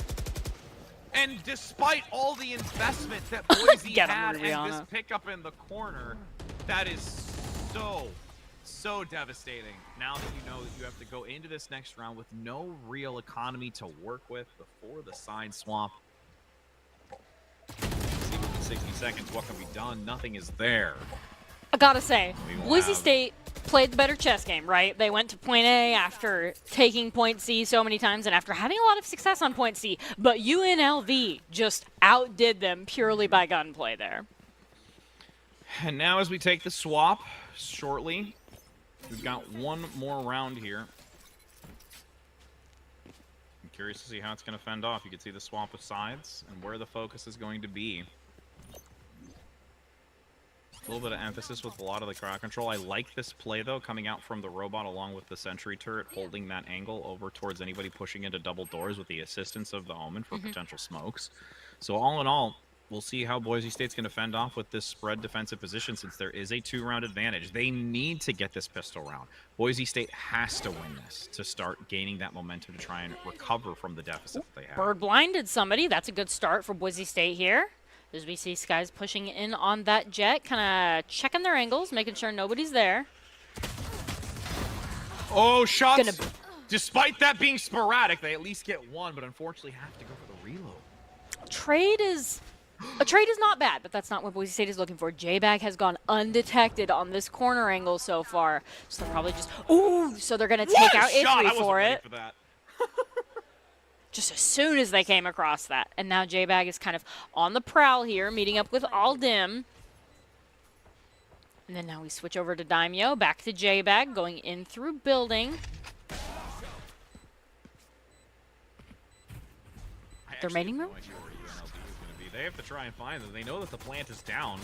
They just have to get some intel. There is a couple of shots trading out. They collapse onto this, but the health values are low. Is J-Bag and Alden able to do enough of it? They're going to go for potentially the single tap, but no, they're going to go for a half tick, drawing out potentially the fifth, but they go for that. They trade it out. Boise State now giving a little bit of that ultimate percentage towards their partner and able to take this, which is so necessary, like I commented. So now it's going to be an anti-eco or the force for UNLV to see if they can make this an even keel. But again, Boise State has the advantage here, and they're feeling good, and they know it. This is monumental for Boise State because Boise State had previously been in the position of force buying almost every other round when they could against UNLV, and now they finally put UNLV in that position. So now even though UNLV is up a round, they either have to force buy and then win the round and then go up 2, or force buy, and if they lose the round, that would be great for Boise State. J-Bag holding the line here. Let that just pass by. Already learned that there is a piece of crowd control denied. Somebody got Line one. blinds. What a Massive. stellar play in the chaos of the smoke. Boise State. And I believe they got the spike too. I could be mistaken. Actually, it is still out. There it is. It is planted on the ground, so now they just have to hold the line. Stairwell, we didn't check the flank. So Header's going to go ahead and take out Daimyo through the smoke. Just a little bit of spray. Aldim tries to get that bird blind in there. Does a little bit of healing. The members of Boise State are kind of topped up here against UNLV. Skies takes down Header, but Proton takes down Skies. This is a 2-on-1 as Boise State moves into the smoke and closer onto the point. I just want to make sure they don't line up. They play different. They Nice. make sure their angles aren't in the same sight line, so that guarantees the pickup. Great job by Boise State, because if they find themselves lined up in a situation like that and through the smoke, you get that double kill, recover the spike, claim the win. There's a lot of things that can go bad there. So again, even these fundamental aspects of just making sure that you are playing very aware, even in situations that are tense, is really key for Boise State. Now they find themselves at an even matchup between the two. They have a very, very good buy here, and at this point now, this is the gun round for... Actually, no, it's going to be a bonus here. Never mind. It's one more round before we can see the full-out gun round between these two. It looks like Daimyo's just kind of holding that long sight line as well as Skies. It looks like the remaining 3 members of Boise State are kind of spread out through A and B. It looks like Aldim's going to have first contact. Rihanna's going to go down with TE3. We do see someone walk through the smoke. Joe Schmo's going to just take Aldim out with a pistol to the head. Skies is going to take down Joe Schmo for him, though. Then immediately after that, Header and Proton come up, leaving Daimyo as the solo member of Boise State. Yeah, that just goes very awry, and that's a thrifty, too. Because here's the big thing, is since they were able to play this in a thrifty round, they didn't even have to really spend the currency. They probably have 2 or 3 weapon upgrades outright just from grabbing it from the opponent. So now they can look for a follow-up round that they can basically not spend anything. It's only 2 that are going to have to contribute into this because that's what was eliminated by UNLV in the exchange. And they're feeling really good about that because they got this thrifty. And now you have Boise State having to play with a very heavy eco. So Boise State is kind of at a disadvantage here. We see a couple of light armors, but no heavy armor. Ooh, and Jin is immediately going to take out J-Bag and Daimyo. Joe Schmo is also going to take out Rihanna. Not looking good for Boise State 2v5. That's so rough. But again, you're at kind of the mercy of your opponent. Aldim at least gets a weapon upgrade because of the takedown. Interesting style commit. Jet going in with the knives. Ooh, not going to get... Not even going to get anybody there as Jin's going to take him with a triple kill, 2 of which happened right as Boise State left their spawn. I want to say Jin was the MVP of that round. Yeah, I mean, the reason they're going to force out the blades from Sky is because at this point, that's the only opportunity that they can get some type of weaponry in that sense that compensates for the fact that they have to play a little bit more cautious and go for this eco. But now they've got some things that they can work with. They're going to go for either the full armor or partial armor to invest into the weaponry, which you can see right there. Phantoms and Vandals across the board. Really only going to be one that has the light armor, but they've spent everything. Where on the opposing side, you see everyone with 6,500 credits or more. So Boise State down to 7-9. We do have access to a Sky ult. Skies is going to kind of check their corners here, try to walk through doorway. And it looks like they're approaching the long way around to point B or C or scouting out. Ooh, it looks like Aldim's going to go down to Proton. Not a whole lot of information right now. No, and you can see Skies is knowing there's somebody here. They might have drawn back for the moment because they had the numbers advantage to play over towards C. Big elimination there made by Skies. Yeah. It's going to even things up, give Boise State a more even chance. This point, we see 2 smokes come out. That is 1 unsmoked doorway, and Daimyo eliminates the first person to walk through, but the second person gets the pick up there. That is Jin, Rihanna, and Skies. Taking this round, it looks like we just have to hunt down the Killjoy through the smoke. Gunplay was critical by Boise State. They found a lot of good trades here. And now UNLV in the corner, being pincered, not able to survive, easy to fuse, picking up the weapon as well. And that will allow Boise State to only make it a 1-round deficit.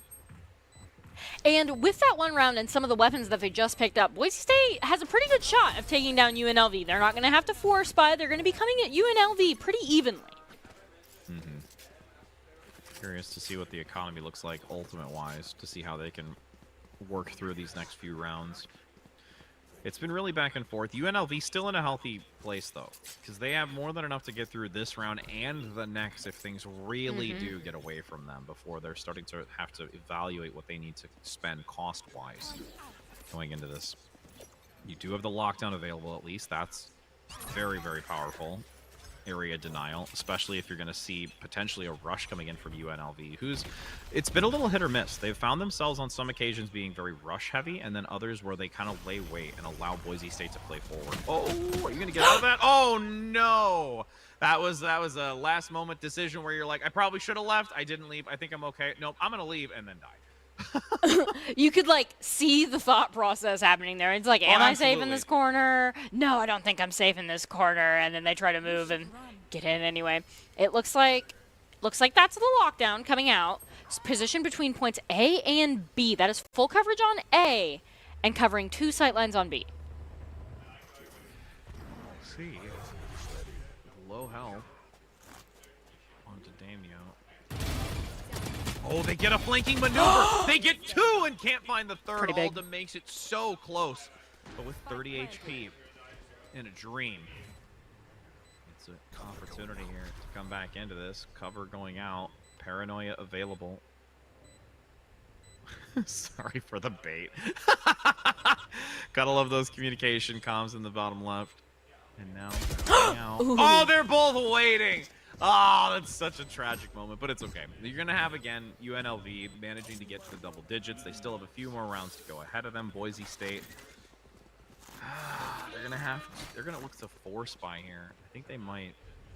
It's a tough call. It really is, because if you force by here, you're already at the disadvantage. So you're going to guarantee that UNLV has 11. And then if you come back and fight at 12, then you're looking for a match point at the deficit. This is such a rock and a hard place decision, and you're going to allow both Ruriana and also Alden to utilize most likely their ultimates here, which is why they're not investing in this heavy weaponry. Ooh, somebody was blinded there. We hear that. That might be a good omen for Boise State here. 8-10 as we kind of approach match point for UNLV. It looks like J-Bag's doing some searching around point A. Not able to find anybody just yet. Looks like they're not on point C either. Oh no! Rihanna found him. Rihanna doesn't take the shot. They go for a swivel. They actually second guess that corner peek too. Joe Schmo almost allowing it to get away from them. Daimyo kind of shot trying to up close. even things out. The question is, are they going to just opt to give this away to keep the weaponry, or are they going to try and gain more? A couple of shots come in. Skies goes for the dash positioning. Up top, they recognize that they heard the updraft. And now we do find ourselves at 2 rounds away for UNLV to get this victory. And Boise State, with that partial force buy, puts them in a very precarious position. Do they now opt to not really spend too much, go for a final last-ditch effort? Or do they go for another micro play like they did? Oh, that's so devastating. That shot. Oh, it was so close. Checked their corners. And so they were able to find Rihanna out before the fight truly began.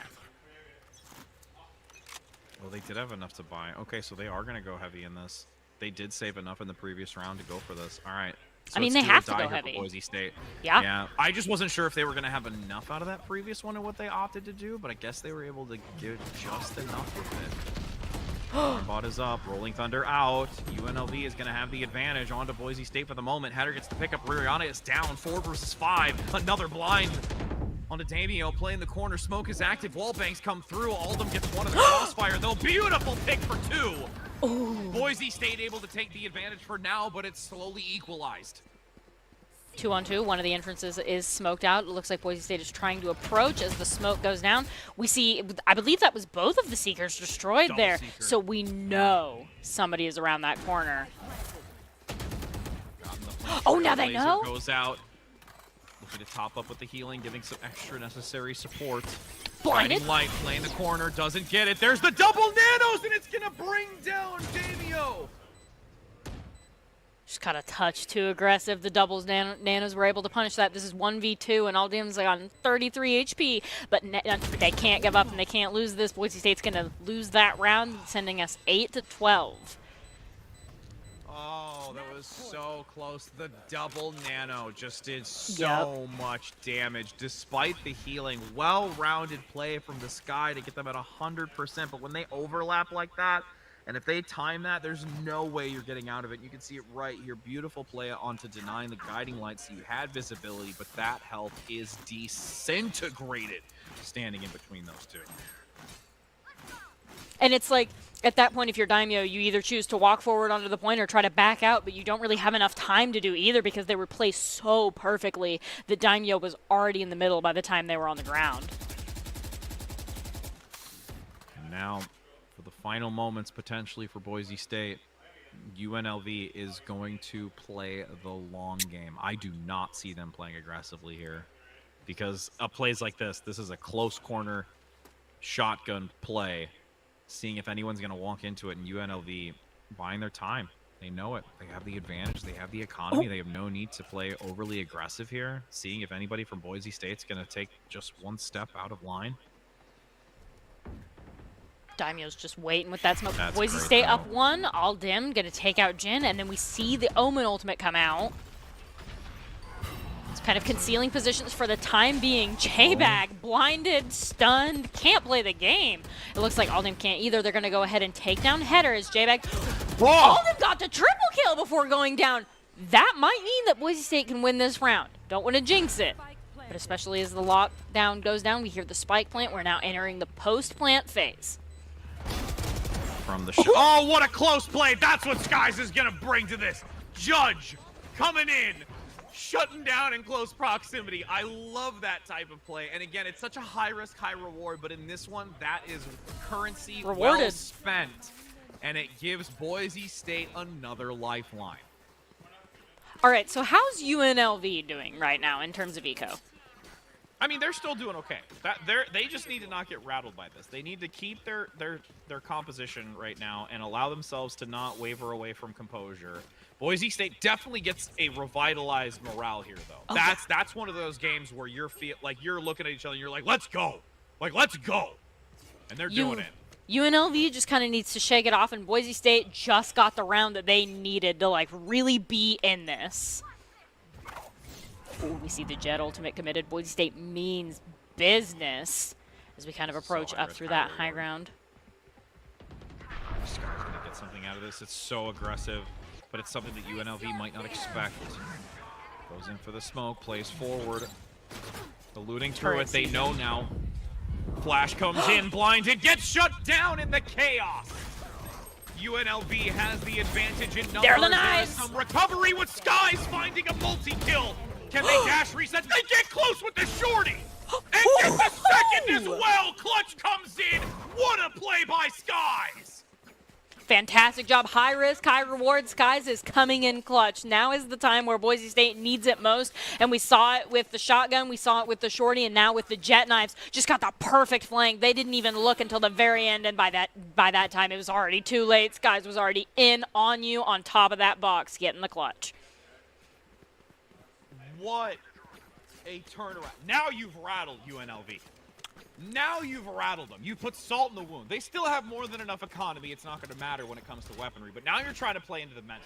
They're winning the mental down game. 2. You're still down 2. So you're playing up a hill. But you at least have some treads on those tires.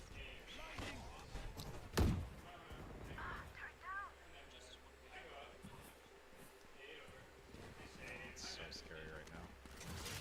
Boise State does not want to let this go. They have latched on for life. Trailblazer is taken down. Guiding Light hesitates, doesn't commit it, continues to play into this with the smoke, communicate it amongst the team.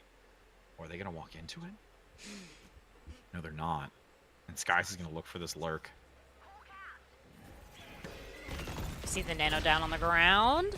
Able to get a little bit of value around that corner, but as well as Rihanna getting hit by that Rolling Thunder there. We see Aldim going to take out Jin. That is Boise State up 1. Up 2? They're Are we going to do it on for the logs. third They've round in got a the row? high ground. 3 for 3, but now UNLV is at the deficit. All of them again takes down another. They've been pincered onto this. They're collapsing around. If they swing, they get the 2-piece, and they get another round again. Didn't even turn for all round them. away to bring it into overtime and now make this a lot closer of a game than I think we would have anticipated. You know, that air horn feels particularly appropriate for Boise State right now. Boise State is riding the high of taking these impossible rounds right now. Boise State, I think, is winning the mental game right now. Down 1 round, but winning the mental game, honestly, it's enabled them to take these past 3, and I think Boise State now, we've full-bought weapons, we've full-bought armor. Boise State is in this. You almost see UNLV kind of sitting back in their chairs 3 rounds ago, and now they're kind of kicking themselves. Definitely. Still are on a match point. Oh, what a dash to get out! Ooh. Now with the smoke up by the window. Oh, Both 3 of smokes. them actually to completely deny vision. They fall back. Boise State recovers, but Joe Schmo gets the first. Joe Schmo's got the better gunplay there, going to take out Aldim, leaving Boise State down 1 for the first time in a couple of rounds here. Ooh, now down 2. It's the lockdown. That's even more challenging to work through. It's going to buy so much time for them because now it's going to force Boise State to have to rush in 3 to 4. It looks like they're doing that. Early. Taking the chip damage here. A little bit of HP. Skies wants to get in there. Collapsing. No! Joe Schmo gets the triple play, quad in total. That's going to be such a worthwhile attempt, though, by Boise State. I have to give them tremendous credit despite UNLV taking that win. Definitely. If Boise State was not in the position of, you know, having to play perfect or else they would lose, I think that would have been a little bit different. Boise State really came alive those past couple of rounds, and I mean, overall, we're really proud of them in that best of 1. And Boise State Esports is always looking for talented players, production, and broadcasters. Top talent, along with good grades and eligibility, can earn scholarships as well. Sign up today by visiting boisestate.edu/esports for more information. That game started out looking like it was going to be close, even though Boise State was kind of down a couple of rounds consistently. And then Boise State was able to kind of get even there several times, or at least close to even. And then we kind of, I almost want to say we let ourselves resign to the fact that we were like, Boise State is going to lose this. It's whatever. And then Boise State came in and took round after impossible round against UNLV and ended up just barely losing out in activation week. I think if Boise State and UNLV play again, I think it's a different story. Yeah, and it's those. That's why you can never underestimate some of the plays that come through from these individuals, where there's just some miraculous turnarounds from both sides, really. Joe Schmo had a massive amount of plays. Same thing, though, when it comes to Skies. We also had Rihanna get some major value when it came to a lot of those lurking or backline plays, despite them being that sentinel who has a lot of that backline coverage and denying of lurks. So all in all, well-rounded play and just consistency in not ever giving up in that aspect of it. Like, you can't. In games like this is a perfect example of showing why you just don't let the mental get to you and you just play your game. And that's what we talked about at the top of the broadcast for this, where you just allow yourself to eliminate the factors outside of it and you play the best that you can. And it's matches like that and round after round that this really could have gone a very different direction. Yeah, and it all circles back to the whole mental game that we initially opened up with. I think that was the strongest for Boise State here tonight, and we're very proud of that. Do you have any final thoughts or any particular players that you'd like to highlight? I mean, highlight for sure, Sky is coming in. Rihanna was also a major factor when it comes to looking at a lot of the play between everybody being able to find their niche value brought overall. And just Boise State needing to just touch up and refine those key things here and there, because they're already showing that they have the capability of taking out clutch moments or come back from a deficit. They can do that. They really can. It's just now when it comes to more intense aspects later on in the tournament in and of itself and other tournaments with this Valorant squad specifically, they just have to make sure that they have all their T's crossed and their I's dotted. Definitely. And with that, we're going to transition into our top 5, and top 5 plays are presented by the Idaho Army National Guard, who invites you to take your impressive critical thinking skills into real time. With more than 10 jobs offering a $20,000 bonus and your degree of choice paid for, the Idaho Army National Guard is the best team out there. From all of us here at Boise State, thanks for joining us, including you, Rick Rad. It was an awesome time to broadcast with you, and enjoy these top 5 plays.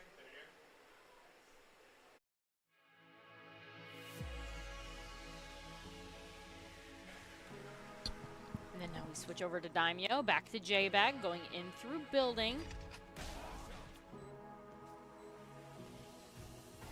Remaining room? They have to try and find them. They know that the plant is down. They just have to get some intel. There is a couple of shots trading out. They collapse onto this. Approach match point for UNLV. It looks like J-Bag's doing some searching around point A, not able to find anybody just yet. Looks like they're not on point C either. Oh no! Rihanna found him. Rihanna doesn't take the shot. They go for a swivel. They actually second guess that. We see, I believe that was both of the Seekers destroyed there, so we know somebody is around that corner.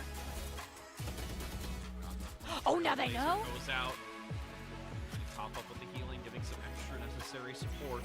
Blinded. Guiding Light playing the corner, doesn't get it. There's the double nanos, and it's gonna bring down just enough of it. Bot is up, Rolling Thunder out. UNLV is gonna have the advantage onto Boise State for the moment. Header gets the pickup. Rihanna is down 4 versus 5. Another blind onto Damio playing the corner. Smoke is active. Wallbangs come through. Alden gets one of the crossfire though. Beautiful pick for 2. Ooh. Boise State able to. That just passed by. Already learned that there is a piece of crown control denied. Ooh, somebody got one. Blinds. What a Active. stellar play in the chaos of the smoke.